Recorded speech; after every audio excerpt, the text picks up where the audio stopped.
Statements by members. Déclaration de député. L'honorable député. The Honourable Member for Rivière-du-Nord. Mr. Speaker, the government managed quite an exploit with Bill C-71 on gun control. They managed to disappoint, quite fairly, both those who want to restrict access and those who want to make it easier by trying to play both sides for electoral gain. The government has avoided the fundamental question, what is gun control for? It's to avoid dangerous weapons being in circulation, and yet not a word about assault rifles, such as the one used on January 29, 2017 at the mosque in Quebec City. Now, not a word about weapons in the hands of those with serious mental illnesses. And none of the essential dialogue with the provinces. The government is between a rock and a hard place. No surprise if it gets squished. Honourable Member for Oakville North, Burlington. Mr. Speaker, last week we heard over and over again disconcerting things from Conservative political leaders across the country, denying the facts and ignoring the real barriers faced by women in politics. Our government understands that women in politics face sexism, harassment, and other systemic barriers, and we're working to eliminate these factors. C'est pourquoi nous travaillons avec This is why we're working with organizations such as Equal Voice and the Canadian Federation of Municipalities in order to understand why there are fewer men than women in certain positions. We've also announced $18 million to help strengthen women's participation and also the participation of Indigenous women. 5 to address harassment and sexual violence. Our government knows that we simply cannot move forward when half of us are held back. Thank you, Mr. Speaker. The Honourable Member for Provencher. Mr. Speaker, this past weekend, more than 2,000 volunteers from over 20 churches in Steinbach, Manitoba got together to comb the streets, parks and ditches to collect the garbage that had accumulated over winter. This annual pick-up and walk event was organized by local churches to help the city remain sparkling clean. This year, an astonishing 10 tons of garbage was collected. Mr. Speaker, it is so encouraging to see the churches in our communities rally together for such a great event. It is no coincidence that Steinbach has been declared the cleanest city in North America. Wow. Efforts like this one are an excellent example of the good work that faith groups do in our communities. But this year, many groups who engage in activities like this have been rejected for Canada Summer Jobs funding simply for holding different beliefs than the Prime Minister. Shameful. Thankfully, many are rallying behind these organizations and ensuring that they have the resources that they need to continue the good work. I'd like to commend all the volunteers for graciously giving of their time and for a job well done. Honourable Member for Don Valley North. Mr. Speaker, imagine if Canadians who volunteer to help seniors could bank hours of credit to be redeemed in kind on their own retirement. In other words, young people and capable adults who provide care to seniors would bank the time and then exchange it for care when they themselves are seniors. This system would provide additional social care to Canada's seniors. It is a solution that would run on time, not money. This scheme would encourage more people to provide unpaid help to seniors in Canada. By registering, they would build up a care pension claimable in the form of care during their own retirement. In recent years, some countries, such as Switzerland, has experimented with time banking as part of their retirement plan. I encourage my fellow parliamentarians to support such a time bank system in Canada. Thank you. The Honourable Member for the Snippy Churchill River. Mr. Speaker, today I want to recognize the great work being done by Green Arrow Healing in Beauval, Saskatchewan. The members of Green Arrow are trained counselors and educators who bring Indigenous ways of healing and support to the youth of Northern Saskatchewan. In addition to counseling and detox services for at-risk youth, Green Arrow combines traditional and Western healing methods to foster leadership and connect people back to nature. The successes of Green Arrow Healing really show how vital it is to have First Nations and Métis people and culture integrated into our wellness programs. Many who leave the Green Arrow workshops feel a new sense of hope and are confident in their abilities to grow and build the bonds of family and friendship. I very much look forward to working with Green Arrow Healing as their programs and mandate continue to grow over the coming years. Thank you. The Honourable Member for St. Catharines. Thank you, Mr. Speaker. Spring in downtown St. Catharines brings with it the In the Soil Arts Festival. This three-day festival brings together a wide range of Niagara artists that provides an explosion of creativity and unique audience experiences. The festival nurtures the creation of new work, showcases talent, encourages innovation, and provides intimate and uncommon platforms for audiences to experience. In the Soil is Niagara's homegrown arts festival that is working to make Niagara culturally distinct. 2018 marks the festival's 10th anniversary, and I want to take this opportunity to acknowledge and celebrate the incredible work of Annie Wilson, Deanna Lynn Jones, and all others in Niagara who have contributed to making our little festival that could an amazing success over the past decade. In the Soil has been a labor of love and is an incredible celebration of the arts in Niagara. The festival planted its roots in downtown St. Catharines, and the community has grown alongside with it over the past 10 years. Congratulations to the In the Soil team on a great decade of success. The Honourable Member for Halliburton, Kawartha Lakes, Brock. Mr. Speaker, the Bob Cajun and Area Chamber of Commerce recently held their 2018 Awards of Excellence ceremony at the gorgeous Lakeview Arts Barn.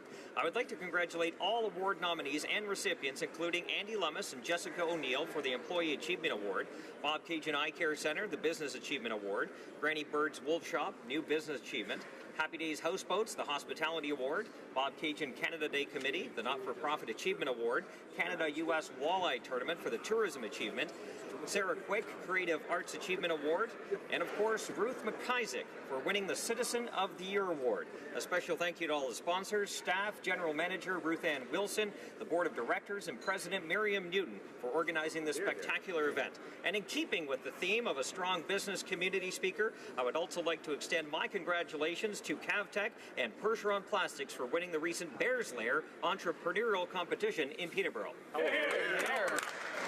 L'Honorable Député de Saint-Jean. The Honourable Member for Saint-Jean. Mr. Speaker, our ridings couldn't thrive without the involvement of the people who live there. The determination and perseverance of our entrepreneurs drive our economic activity.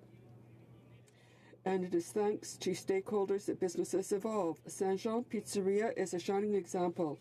I congratulate the Pachotza family and its many employees who for 50 years have been contributing to the economic growth of the riding of Saint-Jean. In 1968, a young Italian from Calabria made his dream come true. He decided to make pizza in Saint-Jean-sur-Richelieu and to share his culinary talents. Today, we're celebrating the longevity of this institution, which taught people in Saint-Jean to appreciate traditional Italian flavors. Mr. Speaker, I join with thousands in my riding in thanking this great entrepreneurial family. Thank you, Mr. Speaker. Honourable Member for Cumberland, Colchester. Thank you, Mr. Speaker. 2018 marks 50 years for Oxford Frozen Foods in Cumberland County, Nova Scotia. Here, here. Begun in 1968 by John Bragg, it has grown from a 100-acre farm to a business that today processes 150 million pounds of wild blueberries every year. Oxford handles other products, but wild blueberries are its calling card.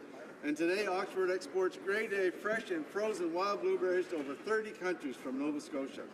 Routinely recognized as one of the best managed companies in Canada, Oxford and the Bragg family are also generous supporters of our rural communities and economic development. They were quick to help support the refugee families when they came to Nova Scotia. To John Bragg, David Hoffman, and the entire Oxford family, thank you for all you do for our communities, and congratulations on your tremendous achievements. And Mr. Speaker, Oxford wanted me to invite everybody to their celebration on July the 28th in Oxford, Nova Scotia. Honourable Member for Bruce Grey, Owen Sound.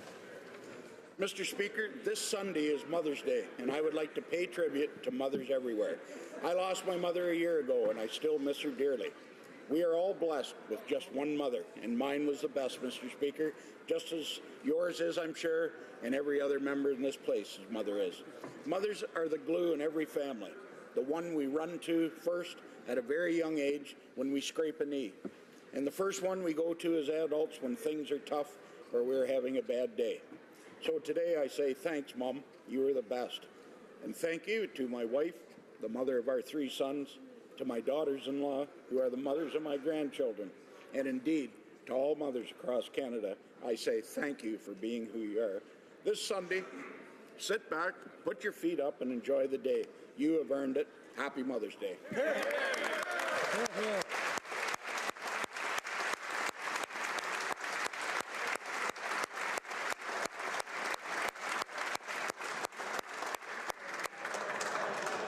The honourable member for West Nova. Mr. Speaker, on April 28th, I was honored to welcome Lions Club members from across Nova Scotia to my hometown of Yarmouth for their annual provincial convention. Lions Clubs in Nova Scotia first began in 1945 when the first clubs were established in Halifax, Dartmouth, and Middleton. 73 years later, Nova Scotia is now home to 69 Lions Clubs, including 12 in my riding of West Nova. The many efforts of these clubs and their members in organizing fundraising activities and encouraging volunteerism makes all of our communities a much better place to live. Their motto, "We Serve," perfectly captures the spirit of Lionism. Thank you to the convention's co-chairs Fred Graham and Sandra Blake and the entire organizing committee from the Yarmouth Lions Club for hosting such a fabulous event. And thank you to all Lions for your service and the amazing work you do each and every day in Nova Scotia, across Canada, and around the world. Thank you, Mr. Speaker.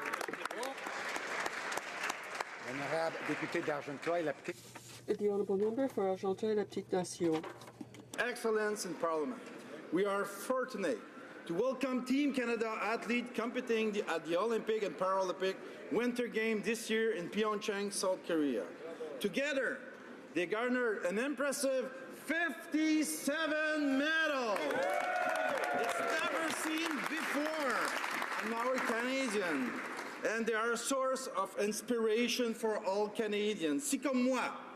If, like me, you've watched these competitions, Mr. Speaker, you can say that an athlete is an athlete is an athlete. Whether winner or not, Paralympian or Olympian, courage in the face of adversity, years of determination, all the effort in accomplishing goals. All this is a model for all Canadians, no matter their gender, their orientation, their origin, or their abilities. Thank you for inspiring us.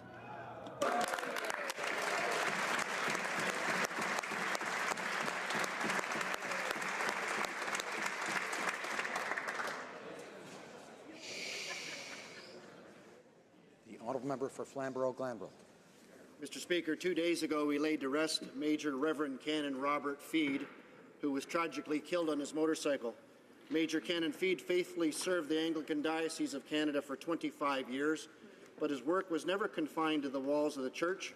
Amongst many other roles, Major Canon Feed was the beloved chaplain for the Argyll and Sutherland Highlanders. Following the 2014 Ottawa terror attack, Major Canon Feed presided over the funeral of Corporal Nathan Cirillo. He said at the time, "My job in the midst of all this chaos and fear was to bring some sense of hope." Mr. Speaker, Major Canon Feed did just that every day of his life. Because of his dedication to the gospel of Christ and his unmitigated commitment to serve, he was able to bring that great hope and comfort to many, particularly the Argyll and Sutherland Highlander Princess Louise's Regiment. My thoughts and prayers are with his wife, Veronica, Mother Pat, his family and friends, and his regiment. He'll be sorely missed. Rest in peace, Major. Hear, hear.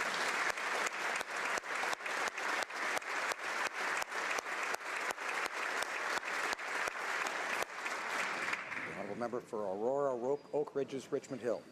Mr. Speaker, this weekend, people throughout York Region will visit cultural sites all over our community and across Ontario as they open their doors and welcome them to explore the stories inside at Doors Open events.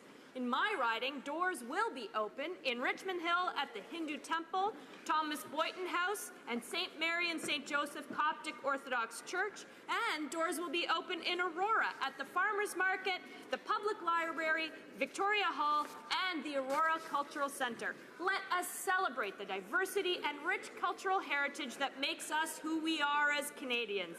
I encourage everyone in Aurora, Oak Ridges, Richmond Hill, and across York Region to get out and discover the vibrancy of our community and our country right here.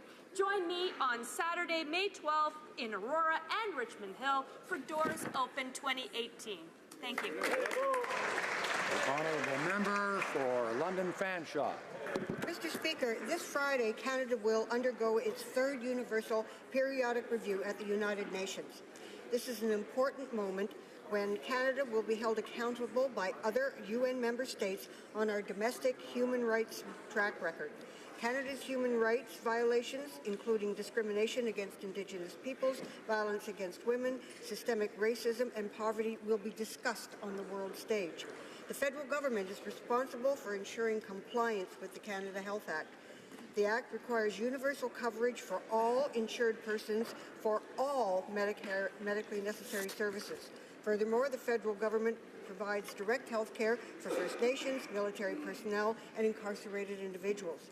Canada can and must be willing to use the Canada Health Act to ensure safe and equal abortion access for all people in Canada.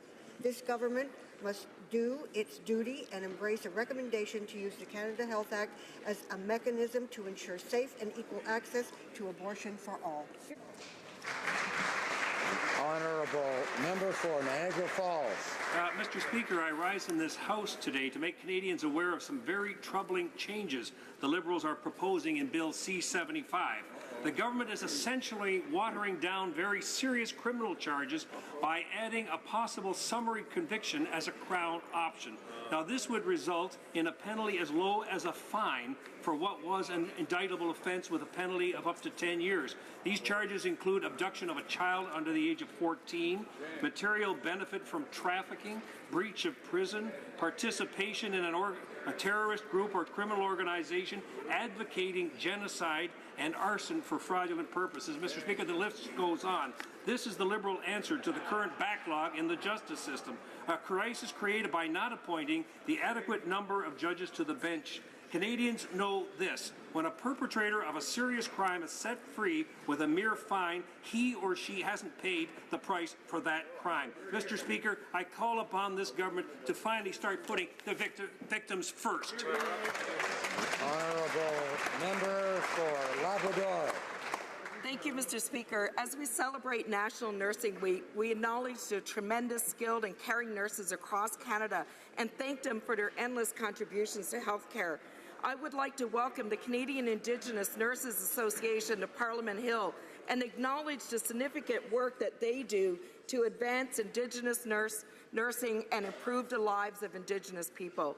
Through their association, they promote the development and practice of Indigenous health and nursing to hundreds of communities and reserves in Canada. Through their work, they are providing unique and specialized care to Indigenous people. They understand the specific needs of Indigenous patients, and they understand the challenges that are often faced in accessing and navigating the Canadian Healthcare Centre for Indigenous people. Join me today in saying thank you to the Indigenous Nursing Association, to all of their employees and those they serve, and to thank all those hard-working and dedicated nurses across Canada who lifts us up in this country with hope and health when we need it. Thank you.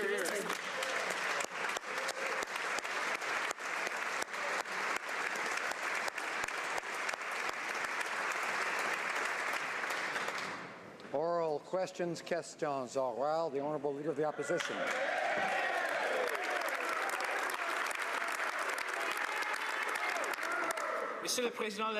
Mr. Speaker, the Prime Minister's carbon tax will increase the cost of everything. When companies are forced to hike their costs, it's more difficult to do business. When they have to compete with companies not facing these taxes, it is also something that causes job losses. So why is the Prime Minister ignoring the economic cost of the carbon tax, and why won't he finally tell Canadians exactly how much the cost will be for the Canadian economy? Mr. Speaker, we heard that approach under the Harper government. Excuses for not taking action to protect the environment. But by not protecting the environment, they did not honor their responsibility for creating an economy, a sustainable economy for the future. By focusing on carbon pollution and by working with communities across the country, we know that we can create economic growth while respecting the need to deal with the environment and respect it for future generations. Recently, the Prime Minister was in British Columbia lecturing Canadians on their personal behavior. In fact, he was expressing his joy at the high gas prices, saying that, quote, it was exactly what he wanted. Now, we know that millionaires like the Prime Minister can afford to pay higher gas prices, but hard-working moms and dads don't have the luxury to pay thousands more in new taxes. So, how high does the cost of gas have to get before people start behaving the way the Prime Minister wants them to? The Right Honourable Prime Minister. Mr. Speaker, the member opposite knows that I said no such thing. They're continuing to try and create fear and division amongst Canadians as a way of justifying their continued desire to do nothing to reduce the impacts of climate change, to do nothing to protect the environment. That's what they did for 10 years under Stephen Harper, and that's what they're continuing to do in their approach. We on this side of the House agree with Canadians that it's time to protect the environment and grow the economy together. And that is exactly what we are doing. They, Mr. Speaker, don't even have a plan. Honourable Leader of the Opposition. Our plan will not involve raising taxes on hardworking middle class.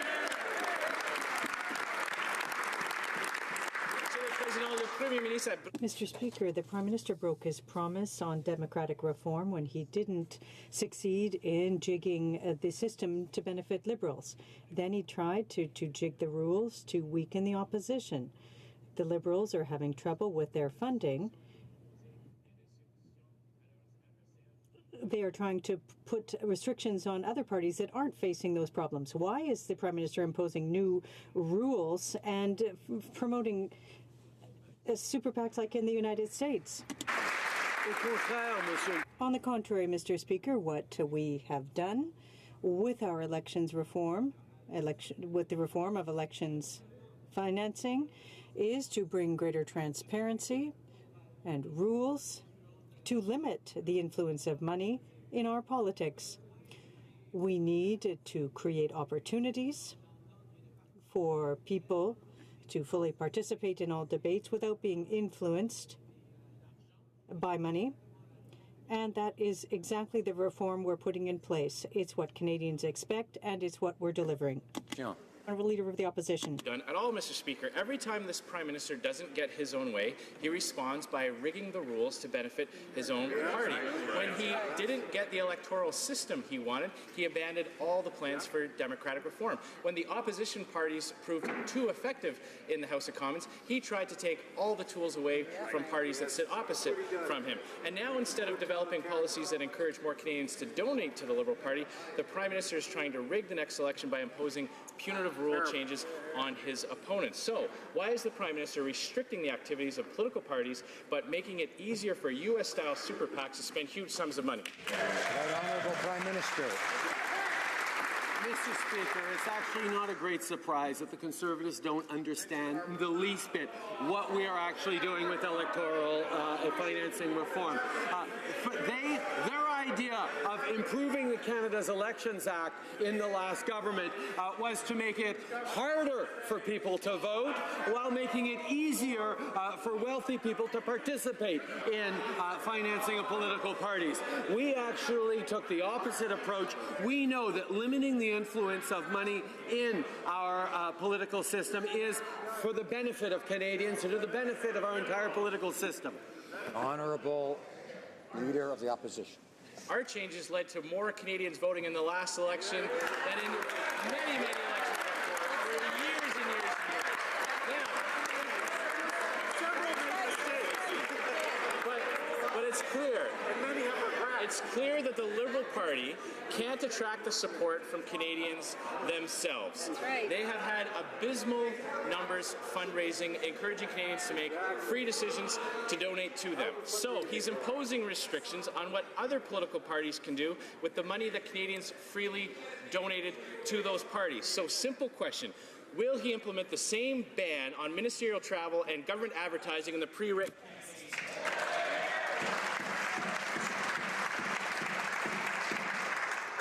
I would ask all members for Coast Bay, Central Notre Dame, and Cape Breton Council not to be speaking when someone else has the floor, and I'd ask other members to do the same. The Right Honourable Prime Minister. Mr. Speaker, I'm happy to take this opportunity to set the record straight. There was a record number of Canadians voting in the last election, not because of changes they made to the Elections Act, but in spite of changes they made to the Elections Act, and more specifically, because of the people involved in changing the elections. They were out to vote against Stephen Harper, not anything that Stephen Harper actually did to encourage them to vote. So let's be very clear about why Canadians voted in record numbers in the last election. It was about getting them out of office.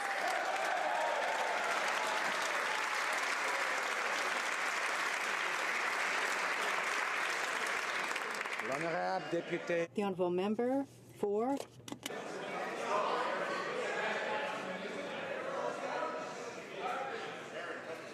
Order.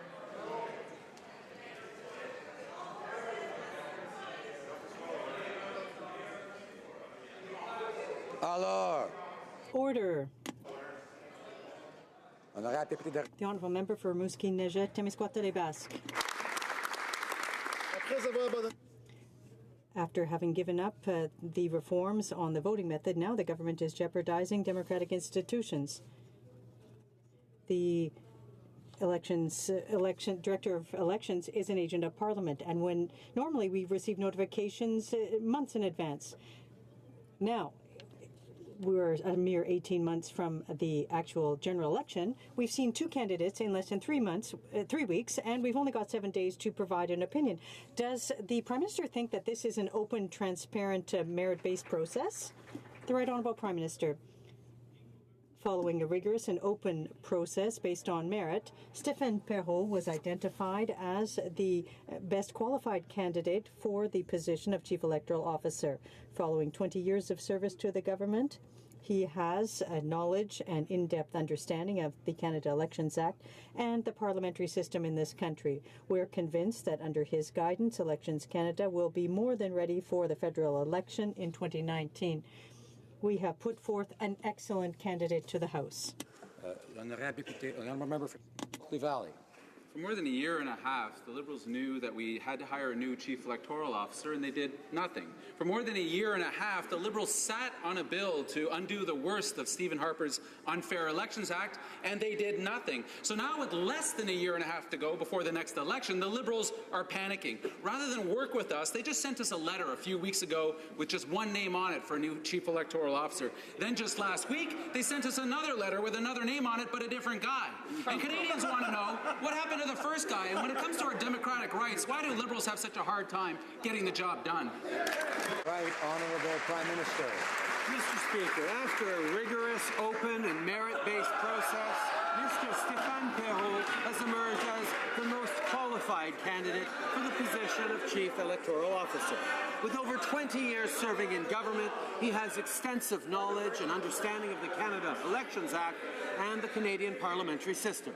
We have every confidence that under his continued leadership, Elections Canada will be more than ready for the 2019 federal election. We've submitted an excellent candidate to this House, and we hope that all members will confirm his appointment. I would ask the member for Souris Moose Mountain not to be yelling when someone else has the floor, verbally at all.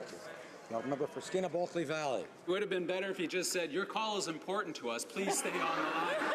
When it comes to the Kinder Morgan pipeline, the threats to our environment are well known. The threats to First Nations rights and title are also well known. But now we have a new threat to the Canadian taxpayer. Not only did the Liberals break their promise to put the pipeline under a proper environmental review and break their promise to respect First Nations rights and title, he's now negotiating in secret a public bailout to help an American oil giant ship Canadian raw bitumen to China. So why won't these Liberals simply come clean? Tell us how many billions this is going to cost us and how much damage he's willing to do to our environment and to First Nations.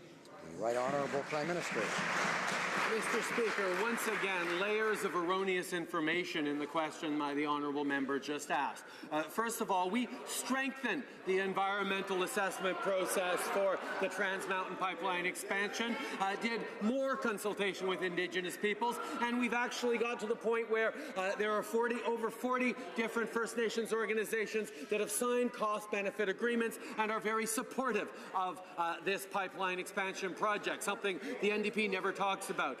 Furthermore, we have committed, we are going to get this pipeline built because it is in the interests of Canadians, and we're engaged in financial discussions to do so. The honourable member for Peu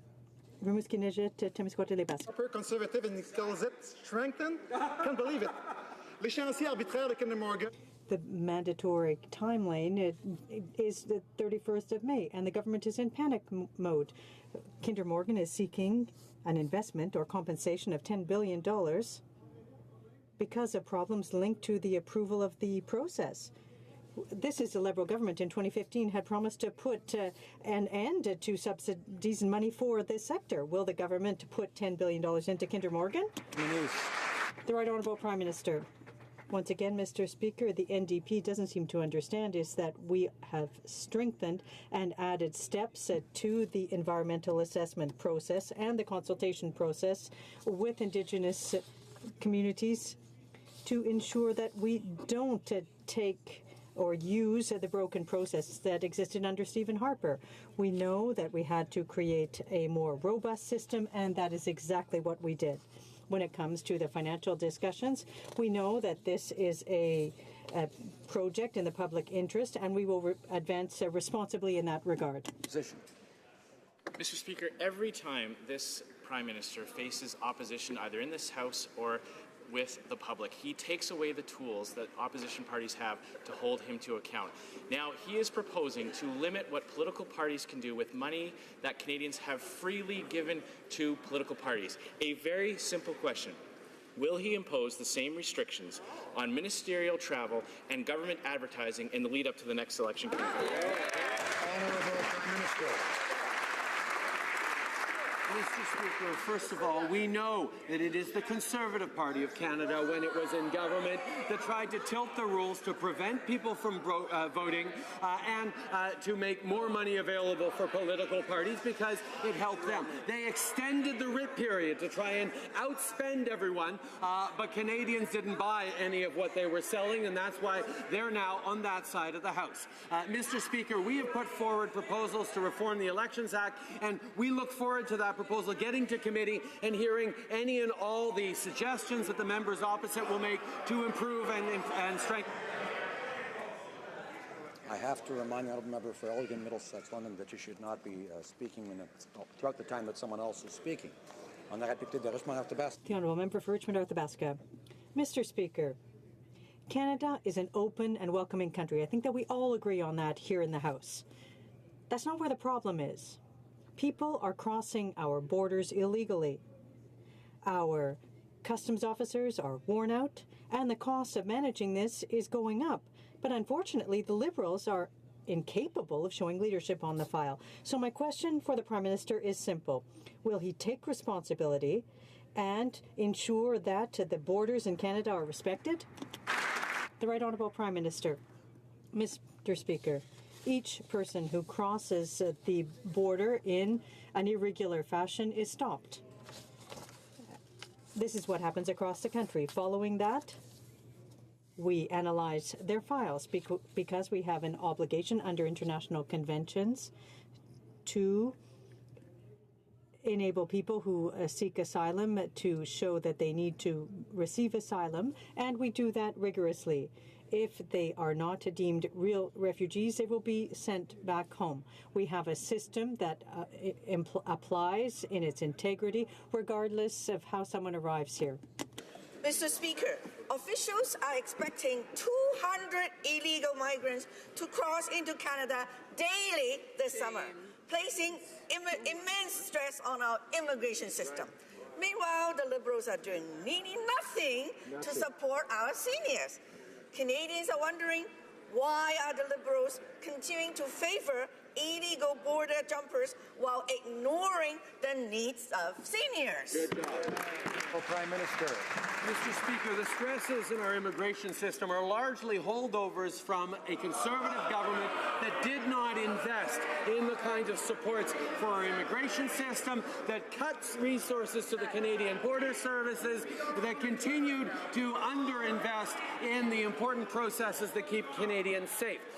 In regards to seniors, unlike the Stephen Harper Conservatives, we actually are decreasing the age of retirement from 67 to 65.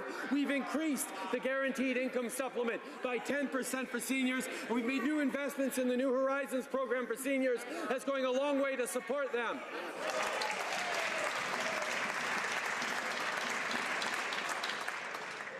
The honourable member for Edmonton Manning. Mr. Speaker, as the nice weather arrives, thousands more illegal border crossers are expected to arrive with it, spurred on by the Prime Minister's reckless tweet. When the Liberals are rolling out the red carpet for these queue jumpers, people who came to Canada illegally are forced to wait even longer to be reunited with their family. Can the Prime Minister tell newcomers in my riding how this is fair? Honourable Prime Minister. Mr. Speaker, once again we see the same divisive approach from the Conservatives, pitting newest arrivals against recent arrivals, pitting one community of new Canadians against another community of new Canadians. That approach was what they founded their 2015 election campaign on, and it didn't work with Canadians then, and the kind of fear and division they're trying to peddle now is not working with Canadians now. We are ensuring the application in its entirety of our immigration rules and laws and processes. We are ensuring that we continue to be an open country that applies the rules. I would also ask the member for Barrie Innisfil not to be calling out and yelling when someone else has the floor. The honourable member for Charlebourg-Saint-Charles. Mr. Speaker, let's use some government facts here. Now, we know that 25,000 people entered the country illegally in 2017. 80% of them are rejected, but only 243 people were removed. Can the Prime Minister tell us how many illegal people will cross the U.S. border over the next few months? 10,000, 20,000, 50,000? The Right Honourable Prime Minister. Mr. Speaker, I'm happy to reassure the member opposite and everyone in this House, as well as all Canadians, that regardless of the number of people who come to our borders, we will apply and enforce immigration procedures in their entirety. We will protect the integrity of our territory and the integrity of our immigration system. That is what Canadians expect, and that is why we have confidence in our immigration system and in the acceptance of refugees. And was it? How many people are going to cross the border illegally from the United States into Canada this year and claim asylum? It takes a plan to bring humanitarian immigration to Canada. We need to ensure that there are resources for integration, which this government is not doing. We need to ensure that the world's most vulnerable are protected. You can't do that without anticipating numbers. How many people is the Prime Minister anticipating will cross the border illegally from the U.S. into Canada and claim asylum this year? Honourable Prime Minister. Speaker, the member opposite wants to hear about our plan. We have actually engaged with communities in the United States, in Southern California, in Florida, to talk about the rigor with which we apply our immigration system and to ensure that they know that regardless of how many come to Canada, we will always be able to apply the entirety of our immigration system, of our rules, of our laws to any arrival in this country. That's what Canadians need to know. Regardless of expected or unexpected arrival, arrivals, we have a system that is strong and robust enough to deal with it. And the fear that the Conservatives are trying to spread is not helping Canadians. The honourable member for Vancouver East. Expert and institutional hearings of the Missing and Murdered Indigenous Women and Girls inquiry about to begin, and the Union of the BC Indian Chiefs, the only Indigenous political organization in BC with standing, has pulled out because, quote, the hearings do not allow for a vigorous examination of the systems that contribute to violence against Indigenous women and girls. They will not sit idly by as Canada touts an incomplete process as success. What action will the Prime Minister take to fix this dire situation? Honourable Prime Minister. Mr. Speaker, I appreciate the perspective of the member opposite, but let me remind her that at the centre of the process around the Missing and Murdered Indigenous Women and Girls inquiry are families. That is why we are focused on family-centric approach. That is why the Commission is focused on hearing from as many families as possible and engaging with them in a responsible way, because that inquiry is fundamentally about getting justice for the victims, getting healing for the families, and putting an end to this ongoing national tragedy, and that's what the inquiry is doing. The Honourable Member for Abitibi, James Nunavik. Mr. Speaker, the Native Women's Association of Canada has just published a report criticizing the report of the work by the National Inquiry into Missing and Murdered Indigenous Women and Girls. The association finds that there is a lack of transparency and that it misses the mark. The report gave a failing grade in 5 out of the 15 sections analyzed and found the work in 5 other sections insufficient. This is one of the most important inquiries in our history. Does the government not find that someone's asleep at the switch and that is in fact the government itself? The Right Honourable Prime Minister. Mr. Speaker, our government is prepared to put an end to this tragedy. The mandate of the Independent Commission is clear. Families are at the heart of their work. We are resolved to offering families the answers they have long expected on the systemic flaws and institutional problems behind this tragedy. Our government is also taking immediate and steps regarding housing, education, reforms for child services. Thank you, Mr. Speaker. On the topic of investor confidence in Canada, yesterday, the Prime Minister said that the reason why businesses weren't successful at attracting investment into Canada was because they lacked swagger. I guess that's a new economic indicator he's decided to make apply. Mr. Speaker, what businesses know is the high cost of doing business in Canada, it's the higher and new taxes, and it's the unrelenting regulatory processes that they put projects through that causes the problem. Will he admit that he shouldn't have blamed CEOs in the country for failed Liberal policies? Perhaps the Conservatives would have had a better record on job growth and economic growth during their time in office had they actually paid attention to facts. In fact, Canada is among the countries with the greatest ease of doing business of any of the OECD countries.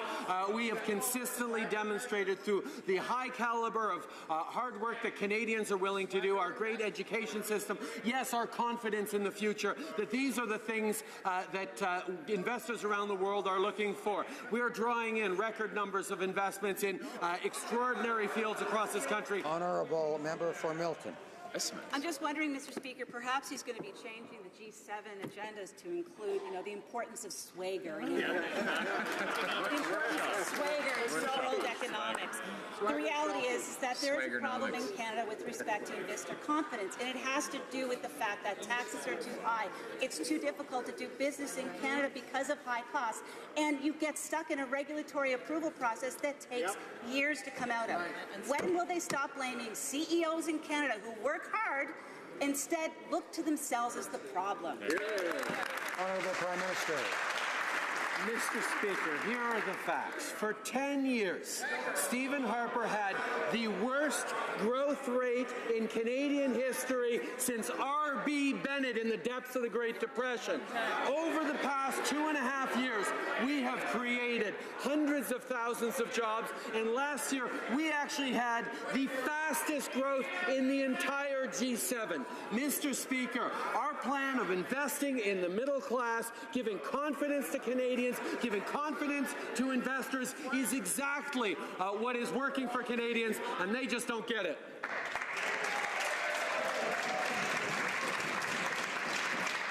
Order. The honourable member for Lakeland.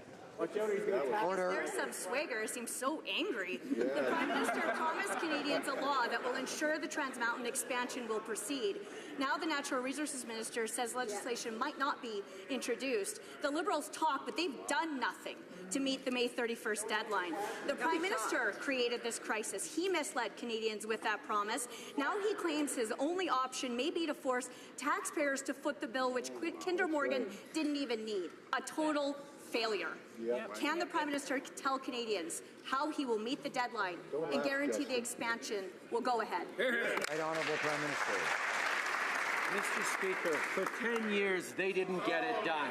They couldn't get 1 kilometre of pipeline to new markets through 10 years, regardless of all the boosterism they had for the oil patch and Alberta. What we've actually done is rolled up our sleeves, and we're getting things done. We got the Trans Mountain pipeline approved. We are moving forward on getting it built. We are working to demonstrate to Canadians that we understand, unlike Stephen Harper and his gang, that the environment and the economy need to go together, that we need to bring in Indigenous people into the success of our country, and that's what we're doing. Honourable member for Lakeland. In fact, this Prime Minister killed Northern Gateway, killed Energy East, and killed the Pacific Northwest LNG, and now Trans Mountain is hanging by a thread. A new report says Canada's energy sector will lose $15.8 billion this year as a direct result of his cancelled pipelines. Canadian oil producers are forced to sell to the U.S. at lower prices. The Liberals are driving investment out of Canada at record levels, risking hundreds of thousands of jobs in all sectors and billions of dollars in investment and government revenue. When will the Prime Minister champion energy investment in Canada and stop jeopardizing Canadian oil and gas? Honourable Prime Minister. Mr. Speaker, what we have been able to do over the past 2.5 years in investing in Canadians, investing in infrastructure, and demonstrating that we understand that growing the economy and protecting the environment go together has led to tremendous new investments, has led to confidence in Canadians, in consumers, in investors that is, quite frankly, a long shot from the terrible performance under the Conservatives under Stephen Harper. What they consistently did not understand was giving confidence to Canadians in the future and growing the economy in responsible ways. The Honourable Member for Laurier-Sainte-Marie. Mr. Speaker, we found out yesterday that the President of the United States is planning to withdraw from the nuclear deal with Iran. And the Liberals rejected my motion to study the role of Canada in the Middle East at the Foreign Affairs Committee. That's not surprising, given that the government refuses to discuss important issues like Iran, the Israelo-Palestinian conflict, or Saudi Arabia. This is a dangerous time for international security. Has the government signaled to our European allies its support for the Iranian deal? And what does it plan to do to ensure that its survival? The Right Honourable Prime Minister. Mr. Speaker, we will continue to support the process. When it comes to the agreement with Iran, the international community must remain cohesive to ensure safety. This is a time to stand with our allies. We regret the decision of the United States, which, in our opinion, is going in the wrong direction, and we said to our American allies that we think the best way to go forward is to work together and make sure that Iran does not develop nuclear weapons. Mr. Speaker, despite the risk of nuclear conflict being as high as it's ever been, this Liberal government has done nothing on nuclear non-proliferation. Now the Iran nuclear deal, which was unanimously adopted by the UN Security Council as a binding resolution, is at risk. U.S. withdrawal from the deal represents a dangerous moment for international peace and security and shows growing disrespect for international law. This leaves the Nuclear Prohibition Treaty as the world's greatest hope for preventing nuclear war. So why won't this government embrace the rules-based multilateral system it claims to champion and finally sign the treaty? Bravo. The Honourable Prime Minister. Mr. Speaker, as I've said many times, Canada is proud to lead the way on nuclear disarmament and countering nuclear arms by leading on the Nuclear Fissile Test Cutoff Treaty. We know that leadership in ways that matters, that actually has an impact on behaviors around the world, is what the world expects of Canada, and that's what we will continue to do. That's why we are standing alongside the international community in continuing to hold Iran to account, to keeping the JCPOA in place. We regret the decision by the United States to pull out, but we are still hopeful we are going to be able to keep Iran from developing nuclear weapons. Honourable Member for York Centre. Mr. Speaker, in 1939, the MS St. Louis was carrying over 900 Jewish refugees from Nazi Germany seeking to escape persecution. To Canada's everlasting shame, the government of the day refused to provide that sanctuary. The refugees returned to Europe, where many were killed in the Holocaust. Since being elected, I have worked alongside my colleagues for our government to recognize that tragic event. Yesterday, the Prime Minister announced what our government will do to recognize the wrongs of the past. Can he share with the members of this House? Right, Honourable Prime Minister. Mr. Speaker, I thank the member from York Centre for his question and for his tireless advocacy on behalf of his community. When Canada denied asylum to the 907 German Jews on board the MS St. Louis, we failed not only those passengers, but also their descendants and community. Canada's discriminatory "none is too many" policy of the time failed those desperate for safety and refuge from persecution. To acknowledge this difficult truth, learn from this story, and continue to fight against anti-Semitism every day, I look forward to offering a formal apology on the floor of this House.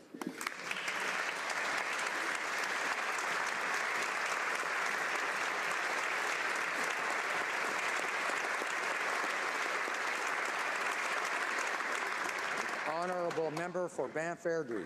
Mr. Speaker, in addition to a number of changes that weaken the integrity of our electoral system, the Liberals are also attempting to establish a register of future electors for children between the ages of 14 and 17. So can the Prime Minister please confirm that he will not allow the private information of 14-year-olds to be handed out to political parties or to anyone seeking public office? The Prime Minister. Mr. Speaker, we believe, unlike the members opposite, that more Canadians should vote. And we know that getting young people already to be aware so that when they turn 18, they are able to vote in a smooth and easy way is a really important principle. Unlike the Conservatives, who actually prevented Elections Canada from doing youth outreach to encourage young people to know about our electoral system, we believe that bringing young people into the political system in a responsible and respectful way is actually good for our democracy. We're excited about this process. The member for Banff Airdrie knows he may not like the answers after he asks the question, but I'd ask him to listen in spite of that. The Honourable Member for Louis Saint Laurent. Mr. Speaker, in 2015, Canadians voted in large numbers. It was the highest rate of participation in Canada's history. But millions of Canadians were disappointed by broken promises, especially when it came to electoral reform. The Prime Minister swore, hand on heart, that this is the last time we're going to vote this way. Next time, it'll be different. And what did he do? He threw out his promise. He didn't even recycle it. Among all the recommendations he's making, all the changes he's making, what is the Prime Minister's credibility when it comes to electoral reform? The Right Honourable Prime Minister. Mr. Speaker, record numbers of Canadians voted in the last election for one reason alone: to bring real change and get Stephen Harper out of the Prime Minister's office, and it worked. We will continue to reverse the changes that Mr. Harper made to our electoral systems. We are going to make it easier for people to vote. We're going to encourage the involvement of youth to know more about our electoral system. We're going to limit the role of money and third parties in our electoral process because we believe that we need to defend the integrity of our electoral system. Lake Eastman. Mr. Speaker, an ISIS terrorist who returned to Canada in the past few years recently gave an interview with the New York Times podcast, The Caliphate. In the podcast, Abu Huzaifa states that he worked for ISIS enforcing Sharia law in Syria. He brags about getting splattered with blood while brutally lashing people who broke their laws. And he proudly admits to murdering ISIS prisoners and having, and he said, the bloody irony smell on his hands. When is the Prime Minister going to stop allowing these bloodthirsty terrorists to walk on our streets, but throw them in jail instead?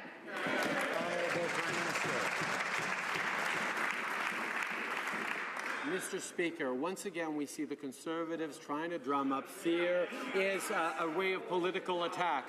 We have every reason to be responsible and serious about how we protect the integrity of Canadians and the safety of our communities. But quite frankly, illustrations like that question, or, for example, the attack ads they put out that featured footage of ISIS executions for political gain are below the norm and shouldn't be acceptable in Canada, and the Conservatives have a lot to answer for if they're going to keep up that same approach in the upcoming election. Honourable Member Selkirk, Interlake Eastman. Order.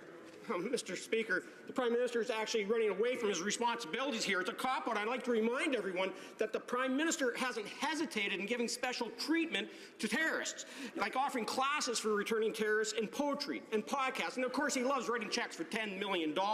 Canadian ISIS terrorist Abu Huzaifa is walking freely on our streets, though he publicly confessed to joining a terrorist group, sadistically enforced Sharia law, and slaughtered dissidents, and he calls it like they were animals. When will the Prime Minister finally imprison ISIS terrorists instead of allowing them to use Canada? The Right Honourable Prime Minister.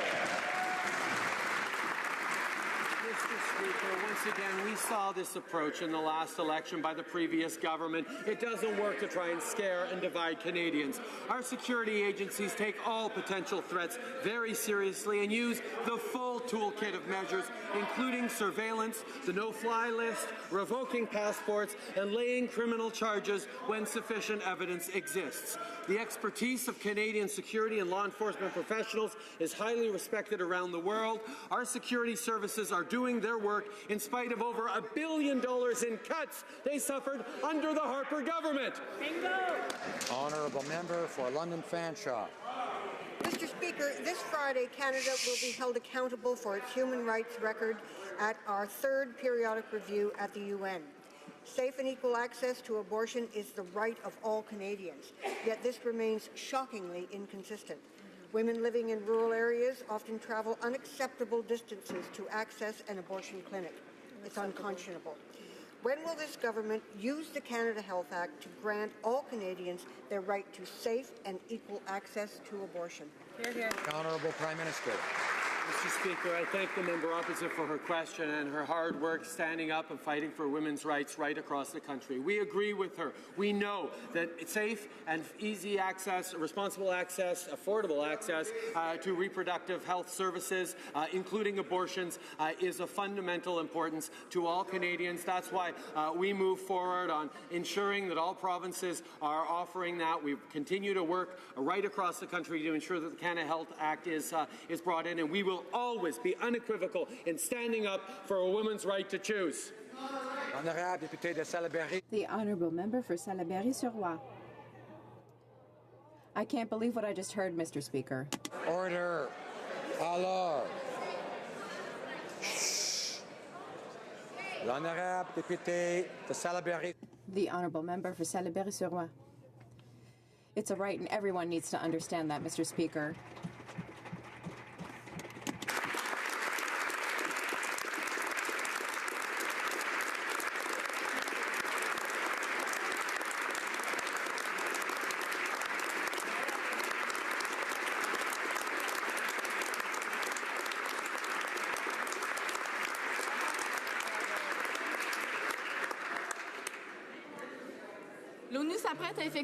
The United Nations is getting ready to conduct its periodic review of Canada's respect for human rights. Safe and fair access to abortion is part of those rights. While the Prime Minister boasts about his feminism during five-star receptions with the rich and famous, many women in the country are facing obstacles when they try to access the treatment they are entitled to. That's unacceptable. How does the Prime Minister plan to ensure, in very real terms, that every woman can access abortion services safely? The Right Honourable Prime Minister. Mr. Speaker, since we have formed the government, we've worked with provinces that offered unequal or no access.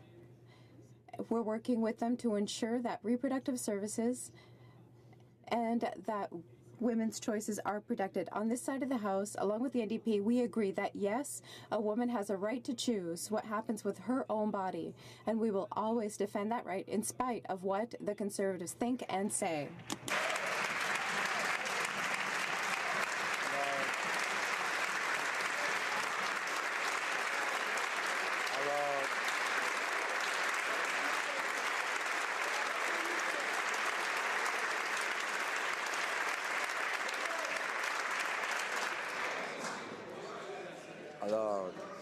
Order. The Honourable Member for Lévis-Lobinière. Mr. Speaker, once again, we're being taken for a ride by this Prime Minister, and believe me, this won't just be a big fish story. It's well known that the Liberal Party always favours its pals to the detriment of a clear, just, transparent, and fair process. In the face of the probable interference of the Minister of Fisheries in awarding fishing licenses for a lucrative type of seafood, I ask, why has the Minister once again favoured his pals over maintaining much-desired harmony with First Nations? The Right Honourable Prime Minister.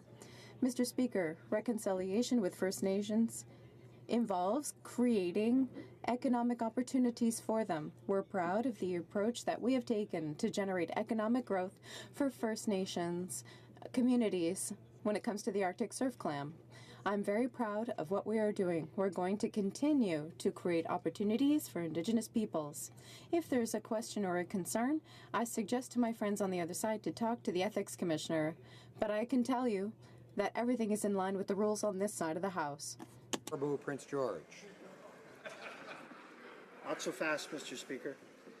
Mr. Speaker, recently released court documents in the surf clam legal battle revealed that the group called Five Nations that was supposed to satisfy Indigenous involvement in the fishery is actually 75% owned by the brother of a Liberal MP. What we've also learned through these recently released documents is that Five Nations is headed by Gilles Thierault. Who is Gilles Thierault, you ask? None other than a cousin of the minister's wife. Was the Prime Minister aware of the minister's family's connections in this bid? Right Honourable Prime Minister. Mr. Speaker, in this House, as we've seen from time to time, there are accusations of ethical impropriety thrown as political attacks. What we have is an Ethics and Conflict of Interest Commissioner who is in charge of evaluating the facts and making dispassionate findings that Canadians can have confidence with. And if they are making accusations around ethics and conflict of interest, they should work with the Conflict of Interest and Ethics Commissioner to ensure that everything is being followed. But I can assure you that on this side of the House, we respect the work of the Conflict of Interest and Ethics Commissioner and follow their instructions. Honourable Member for Caribou, Prince George. Mr. Speaker, the minister personally intervened in the surf clam process. He ordered the department to award the lucrative contract to a group that didn't have a boat. They didn't have multiple First Nations partners. They weren't even incorporated. What they did have was close family ties to the minister and to the Liberal Party. Mr. Speaker, does the Prime Minister think it's appropriate that the minister is awarding million-dollar contracts to the Liberals and his own family members? Prime Minister. Mr. Speaker, we understand that for the Conservatives, mudslinging is just a way of doing politics, and personal attacks is all they seem to have to go on, because it's really hard to attack us on the #1 growth record in the G7, on the creation of 600,000 jobs. So they stick with the ethical attacks, which is fine, but Canadians need to know that we have a Conflict of Interest and Ethics Commissioner there to look into the facts of the matter and make determinations on whether or not the mudslinging is grounded or groundless, Mr. Speaker. Honorable député de Sudbury. The Honourable Member for Sudbury. Mr. Speaker, as an entrepreneur, I know firsthand the hardships and struggles to get investment and funding to turn an idea into a business. This is one of the largest obstacles there is in creating a more entrepreneurial economy. As we compete in the innovation race, I was delighted to hear that over $100 million in Canadian venture funding will be granted to Salesforce. The Right Honourable Prime Minister, I thank the member for Sudbury for his question and his work. We support Canadian entrepreneurs by helping them to access capital and acquire technical know-how. Canada Trailblazer, recently launched by Salesforce, is a great example of how entrepreneurs can draw in investments from around the world. We're also investing $400 million to make venture capital accessible to more advanced stages of development, going up to $1.5 billion in Canada to help the middle class. For Durham. Mr. Speaker, Taiwan is being blocked from participating in the World Health Assembly, which is meant to bring countries together to work on health issues. 15 years ago, Canada and Taiwan were on the front lines of the SARS crisis, and that shows why Taiwan should be a participant. Will the Prime Minister show some global swagger and take a public position in support of Taiwan joining the World Health Assembly, or will he remain silent due to his admiration for basic dictatorship? Honourable Prime Minister. Mr. Speaker, it's come up a few times in this question period. The Conservatives seem to have an issue with the idea of swagger, the idea of Canadians being strong and proud on the world stage, Canadians understanding that being back on the world stage, being positively engaged, being confident about our investments in AI, our investments in new technologies, our investments in the economy of the future are things to be proud of here in Canada.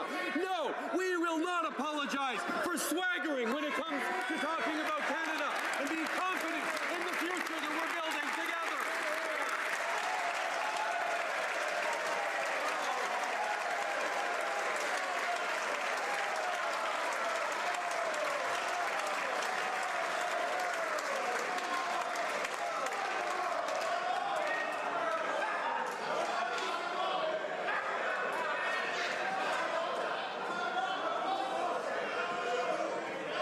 Alors.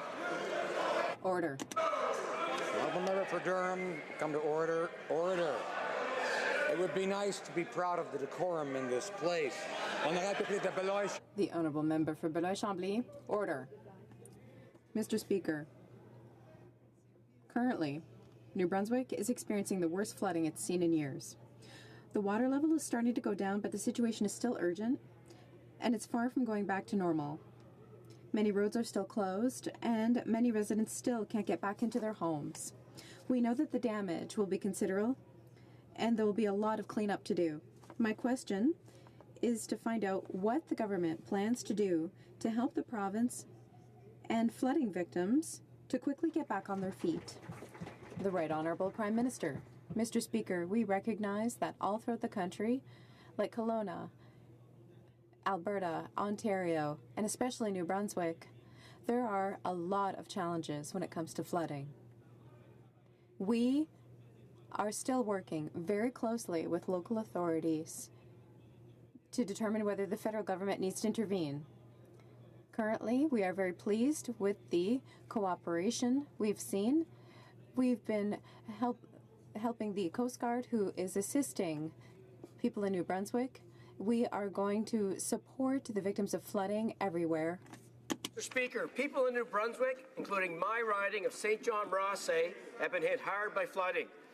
There have been evacuations, road closures, power outages, and boil water advisories due to possible sewage contamination.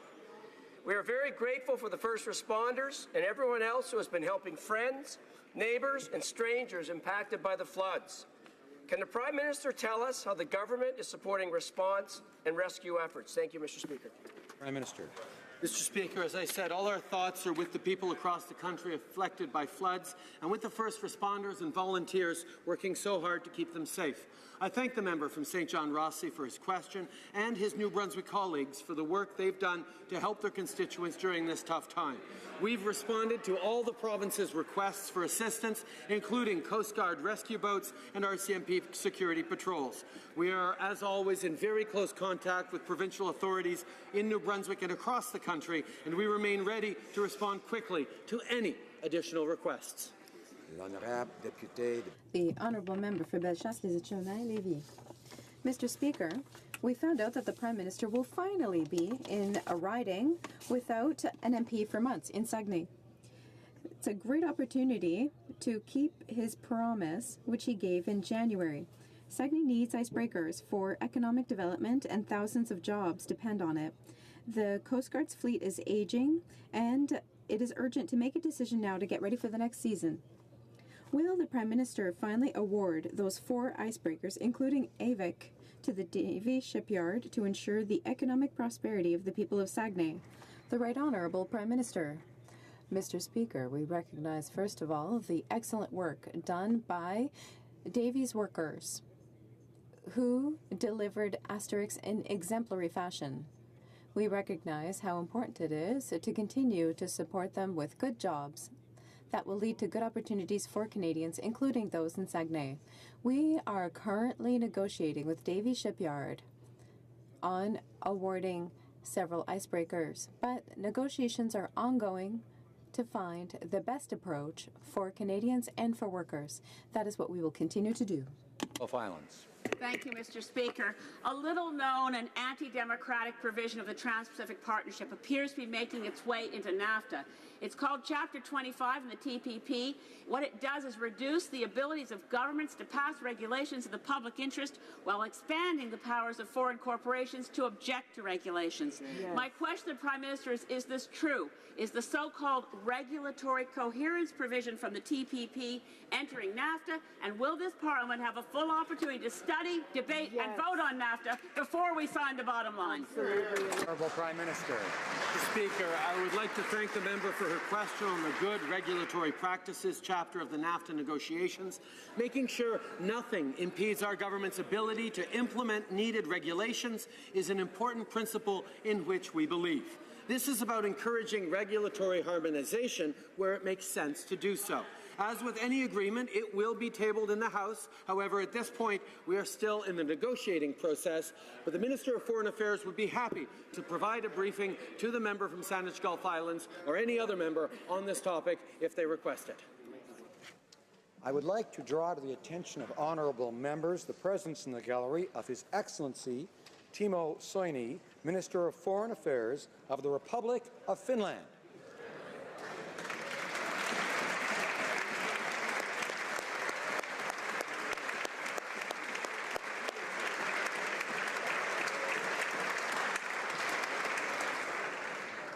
I would also like to draw to the attention of honourable members the presence in the gallery of the finalists for the 2018 Shaughnessy Cohen Prize for Political Writing: Carol Off, Sandra Perrin, Ted Rowe, and Tanya Talega.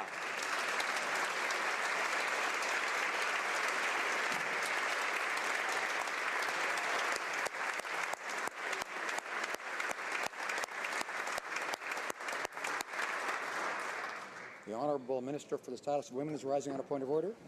Speaker, heckling in the best of times in this House is disruptive. Today you heard from your seat an offensive echo from the member from Provencher that women don't have the right to choose. I humbly request that you ask him to withdraw his assertion. I'm afraid this is a question of debate, and there may be opportunities to have debates on this subject, but it's not. Order. Order. Conformément à l'ordre adopté le... Pursuant to order adopted on April 26, 2018, the House will now move into Committee of the Whole to welcome the 2018 Pyeongchang Olympic and Paralympic Game athletes. We wait for them.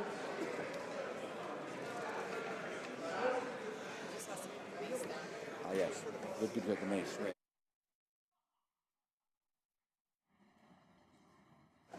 On April 26,